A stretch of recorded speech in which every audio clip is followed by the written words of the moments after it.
Current situation में हर parent के सामने सबसे बड़ा चैलेंज ये है कि किस तरीके से वो अपने बच्चों को किसी भी इन्फेक्शन से बचाएं। तो दो क्वेश्चंस वो हमेशा हमसे करते हैं। एक तो ये कि जो इम्यूनिटी बूस्टर्स वो यूज़ कर रहे हैं क्या वो अपने बच्चों को दे सकते हैं, और दूसरा ये कि क्या वो उनके लिए उतने ही इफ़ेक्टिव होंगे जितने कि उनके लिए। तो हमें ये समझने की ज़रूरत है कि चाइल्डहुड फेज़ जो है क्या, 0 से लेकर के 16 ईयर्स तक की एज को हम चाइल्डहुड फेज़ मानते हैं।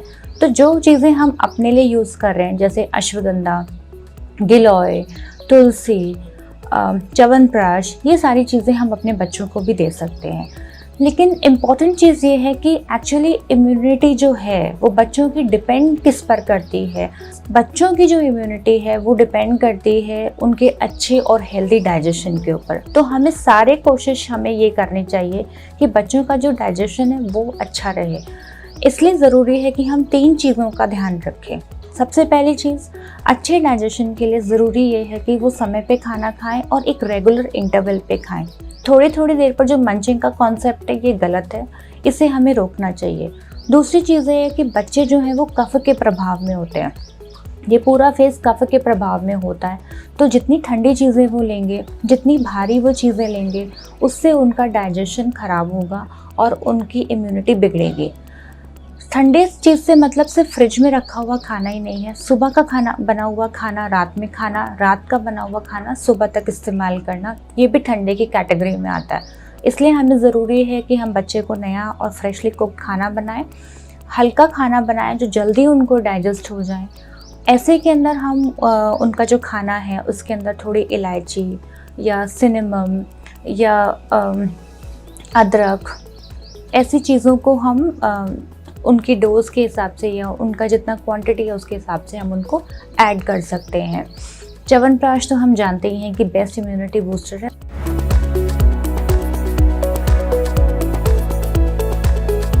दूसरी चीज़ ये है कि हमारी इम्यूनिटी हमारी मेंटल हेल्थ पर भी डिपेंड करती है। तो पैंडेमिक में अगर सबसे ज़्यादा अगर कुछ हिट हुआ है तो वो हुए हैं बच्चे, क्योंकि बच्चे अपने दोस्तों से मिल नहीं पा रहे, बाहर नहीं जा पा रहे, बाहर खेलने को नहीं जा पा रहे, और पेरेंट्स के पास में उतना समय नहीं है कि वो बच्चों के साथ में खेले या उनको उतना समय दे पाए। इसके लिए ज़रूरी ये है कि हम बच्चों की मेंटल हेल्थ पे काम करें। आयुर्वेद में दोनों ही चीज़ों के लिए बहुत अच्छी व्यवस्था की गई है, जिसको हम बोलते हैं स्वर्ण प्राशन। स्वर्ण प्राशन में ऐसे हर्ब्स हैं जो कि स्वर्ण भस्म के साथ में मिलाए गए हैं। वो इंश्योर करता है कि बच्चे का एक एक जो टिश्यू है उसमें जाकर के एक नरिशमेंट लेकर के आए। इससे बच्चे का फिजिकल और मेंटल यानी कि शारीरिक और मानसिक जो डेवलपमेंट है वो अच्छा होता है।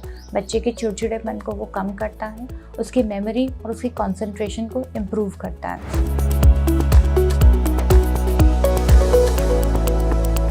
दूसरी सबसे बड़ी जो चैलेंज है वो है बच्चों की विजन। ज़्यादा फ़ोन का यूज़ करना या कंप्यूटर के सामने पूरे टाइम बैठ कर के क्लासेस अटेंड करने की वजह से बच्चों की आंखें या तो कमज़ोर हो रही हैं या उनके अंदर ड्राइनेस आ रही है।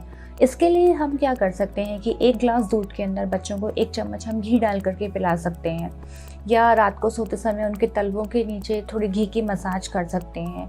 इनफैक्ट एक मर्म है, आपकी जो बच्चों की जो आईब्रो है उसके लास्ट में जाकर के वहाँ पर थोड़ा सा घी से अगर हम उसको मसाज कर दें तो वो भी बच्चों को ये जो आई जो ड्राइनेस है उसको कम कर सकता है। इसके अलावा बहुत सारी ऐसी हर्ब्स हैं जैसे आंवला है या त्रिफला है या यष्टि मधु है, ये सारी चीज़ें भी बच्चों की जो विजन है उसको वो ठीक करती है। बच्चों की सारी फिजिकल जो ग्रोथ है वो डिपेंड करती है कितना वो एक्सरसाइज करते हैं। लेकिन इस वक्त सबसे बड़ा चैलेंज है कि बच्चे बाहर नहीं जा पा रहे, तो उनकी वो सारी एक्टिविटीज़ रुकी हुई हैं। लेकिन हम सबके पास में एक बालकनी या टेरेस या हम एक लॉन है हमारे पास में, तो क्यों ना हम सुबह के समय बच्चों को थोड़ी सी मसाज दे करके, स्पेशली उनको हेड मसाज दे करके, एक फैमिली टाइम बना के थोड़ा सा उनके साथ में कुछ आउटडोर एक्टिविटी या कुछ एक्सरसाइज या फिर हम कुछ योगा करें, तो इससे बच्चों को एक तो विटामिन डी का सप्लीमेंटेशन मिलेगा और दूसरा उनका ब्लड सर्कुलेशन इम्प्रूव होगा।